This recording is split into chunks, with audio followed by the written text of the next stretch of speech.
Hello and welcome back. My name is Chris Pawlowski. I'm a photographer based in the south of England. I just want to do a quick introduction to the next video.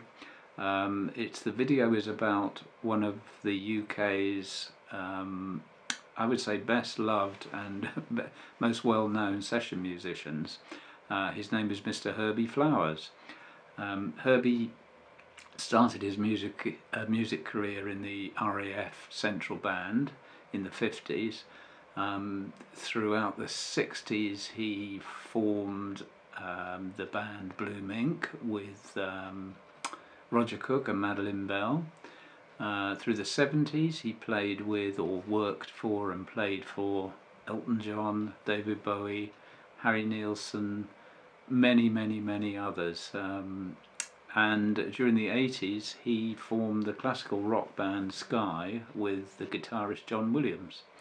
Around about 2013 I started to document with my camera some of Herbie's shows and rehearsals and recording sessions, and as a result the photographs were used in a couple of exhibitions. One of them was in 2015, and we've just had one now as part of Lewis Art Wave, and that was now in September 2022. The video, I decided to make the video during this last exhibition, and really it's just a very kind of candid kind of interview with Herbie, and he really sort of gives us his life story, or life with my bass, and it just kind of explains a little bit about the instruments he uses and the history of them, and some of the great recordings that they've been on. So without further ado, I would like to introduce you to Mr. Herbie Flowers.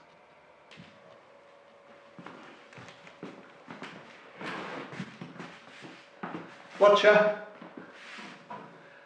I'm Herbie Flowers. That's it, it's Brian Herbert Flowers. This is what got me into all this trouble in a school band. Instead of doing cross country and rugby, I went into the band room and picked this up, and George Spriggs said, play something.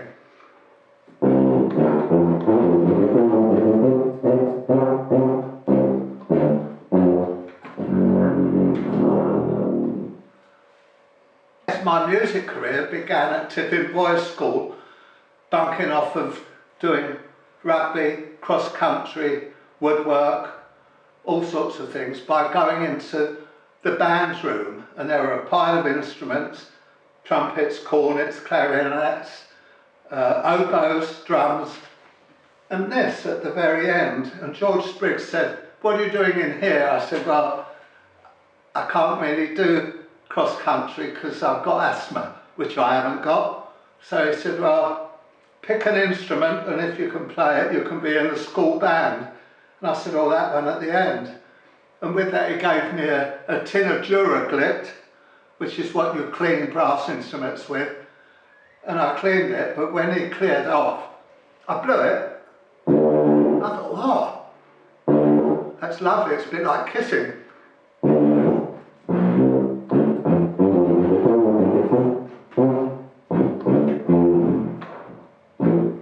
I could play it, so I got in the school band. And then when I left Tippins, I took this with me, and I've still got it. It's over 100 years old. It's silver because it was made by Hawks, not Boozies. Boozy and Hawks. Boozies made brass instruments, and Hawks made silver instruments for factories and coal mines, and in this case the Irish Guards. It's all down here. It's called a sonorous excelsior. It's difficult to say that, more difficult to say that than play it, and I've been everywhere with it. When I was in the Royal Air Force playing one of those, you could get another shilling a week if you doubled. That meant played another instrument. And the obvious choice, because I was out in the Far East for 3 years, going around marching and with the flag this, that and the other, Empire days, 1956, we used to go to nightclubs in the Philippines or Hong Kong or wherever, and I was fascinated with this. And I bought this off of my bandmaster, Vic Hutchinson, for £40, 5 shillings a week. And I love it. It's a Hawks made by the same company that made this beautiful masterpiece. I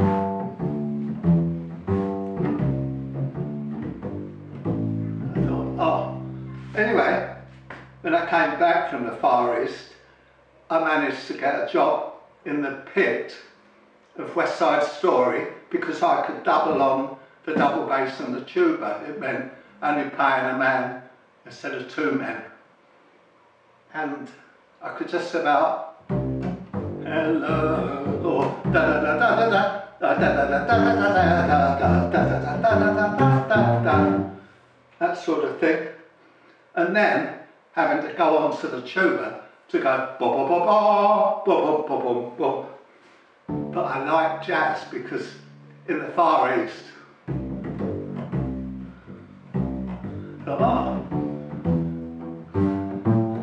when I came back, I got jobs doing recording. A chap called Paul McCartney phoned and said, would you like to come and do a recording session? I said, yes, who are you? And he explained who he was.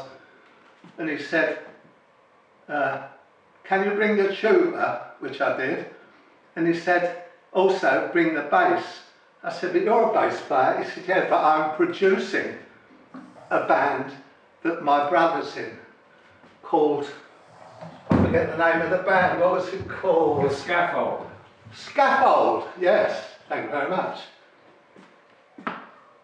When I got to the studio, I had to play the tuba on a piece called, thank you very much. Let's just, thank you very much for the answer.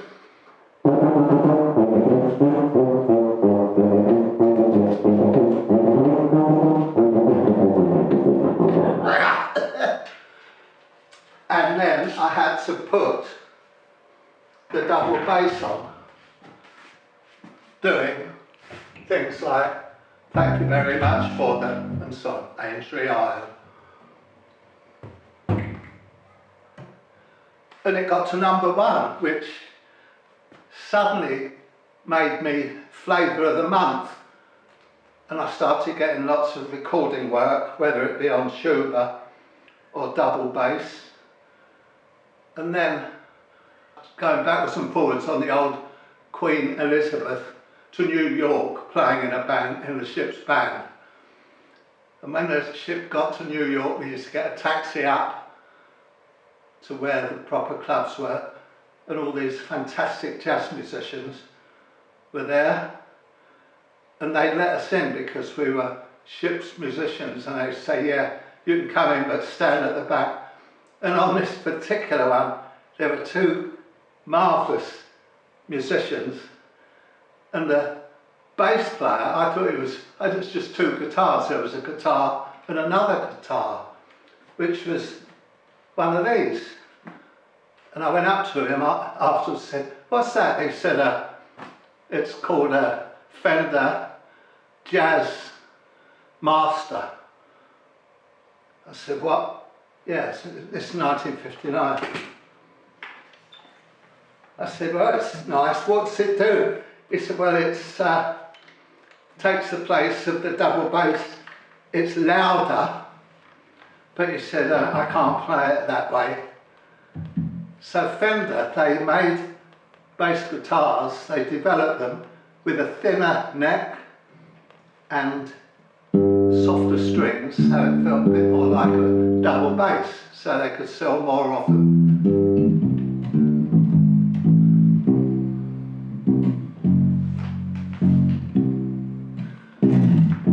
And I kind of go do. That's all I could do. I do more than 4 bars, I'd get sued. But I thought, can I overdub it?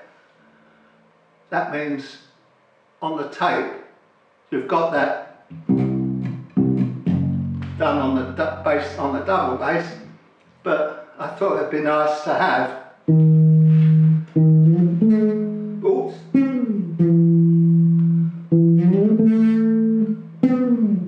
And the colour goes kind of.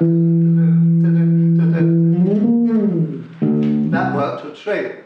Also, ground control to major's tom. So on, or crikey, that's from. See, session musicians don't remember what they played on, so you don't get royalties, you just get paid for the 3 hours that you were in the studio. And I'm still doing it, thank goodness, 60 odd years later. To be in one band and just play 20 songs over and over might not be as delightful as the experiences that I keep having. Well, a typical day as a studio musician or a freelance, we were just musicians. Some people called us musos, but I was a freelance jobbing musician, rather like a bus driver or bus conductor, working for 4 different people, not with them. When you get employed by somebody, you play what is put in front of you. If they don't put anything in front of you, you have to make it up, which is fine. That's called busking, and that's what jazz musicians are really good at. They can tiddle about from one note. I'll show you on this. Going from one chord, which might be C major, then after 4 bars of that, you might have to then go to an F. You can do a few of them as long as you don't show it off.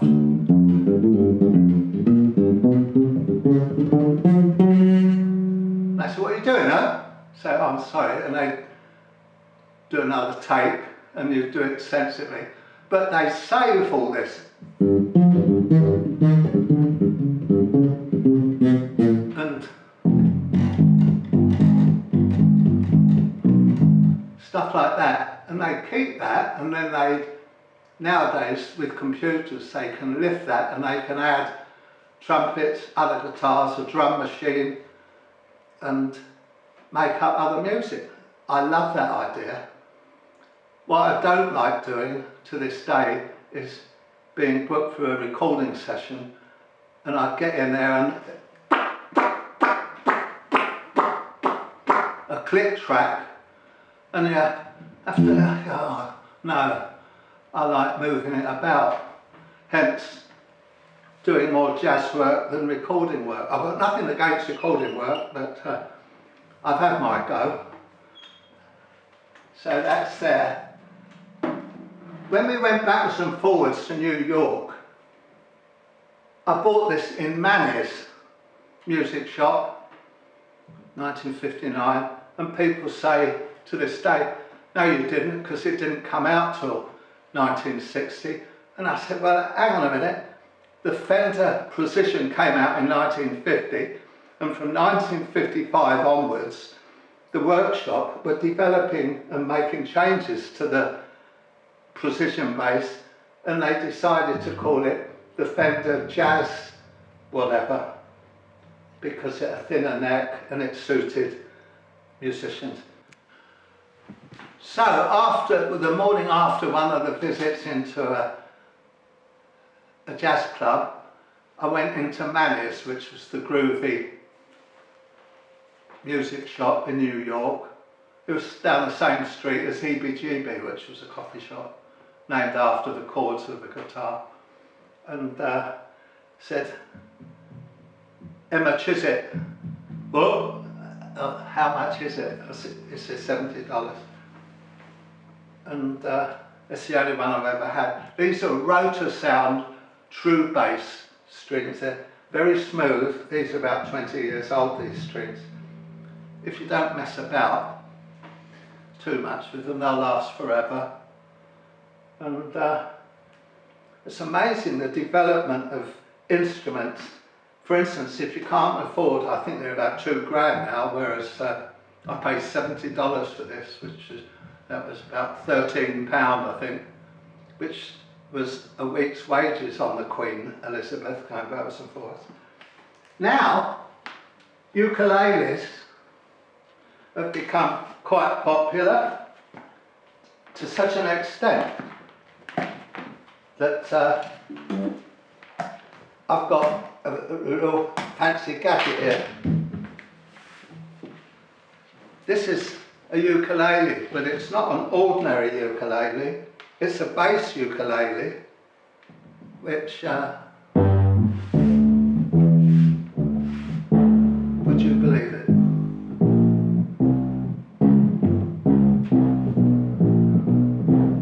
Oh. I have to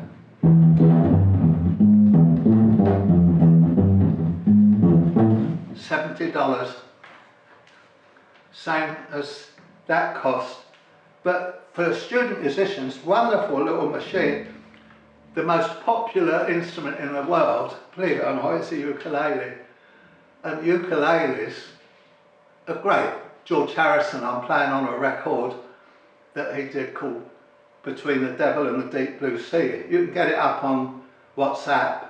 There's Jules Holland, there's Ray Cooper, there's Joe Brown, and George singing this wonderful song, and I played tuba on it, and George played a ukulele, and it's a masterwork.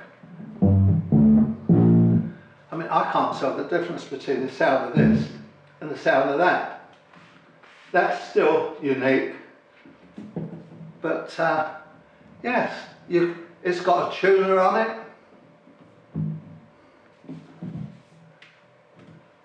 I love it. I might raffle this.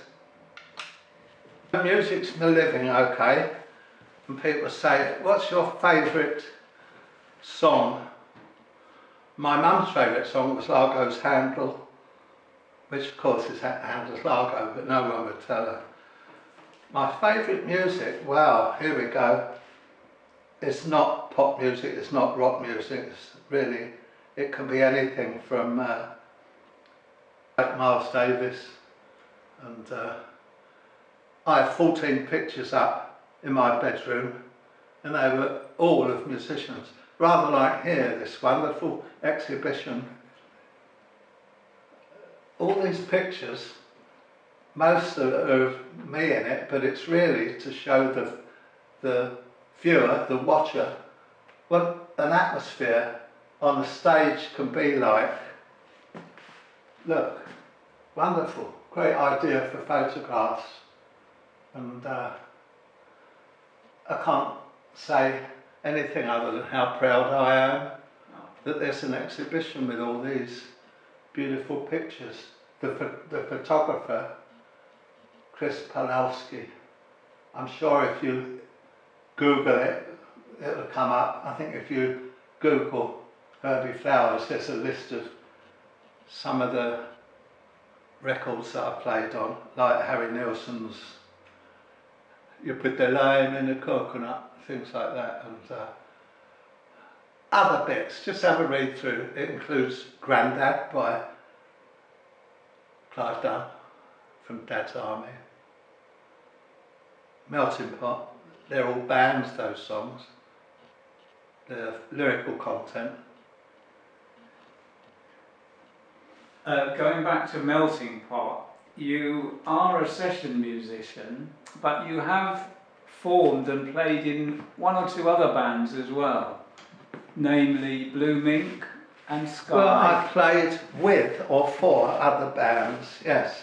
I played George Harrison somewhere in England, like Paul McCartney, The Long and Winding Road, like Tom Jones, like, have a look at that list, and it's got there. In the 40s I was in Tiffins, in the 50s I was out in the Far East in a uniform for 3 years, marching up and down, then coming back in the 60s and managing to get to do pit work like Hello Dolly, West Side Story, and all sorts of other people. And then in the 60s and the 70s, starting to do recording for Bowie, for Lou Reed, for a whole list of unusual people. Like Percy Thrillington was a wonderful album that McCartney did using studio musicians. And then in the 70s, joining a band called Blue Mink, all forgotten now, but we had 3 years of going to New Zealand, America, all over the place. And whilst doing that, still managing to do recording work. Then the 70s led into the early 80s, and we formed a band called Sky with John Williams, the John Williams, not the John Williams that did the music for those space programs, but just one of the world's great guitar players. And Sky, that lasted 3 years, and along with that, still doing recordings and live work, and then realising that I've accrued quite a lot of experience, and so started doing what we called rock shops, like the Dartington Summer School asked if we would run a jazz and rock week, and that turned into doing rock shops, which seemed a good marketing name, in Brighton. And then we started, BIM was Brighton Institute for Modern Music, which I think was based on rock shops, and then it was so successful that it became British Institute for Modern Music, owned by record companies, and which is where a lot of young musicians have developed their careers, and the music that a lot of them turn out is fantastic, and I'm very proud of my connection with that. And music is still the only language that is universal and has got no problems, and I have to keep doing it. If I don't, I'll go mad. September, that's a good song. September song. Da da da da da da da da. Bye bye.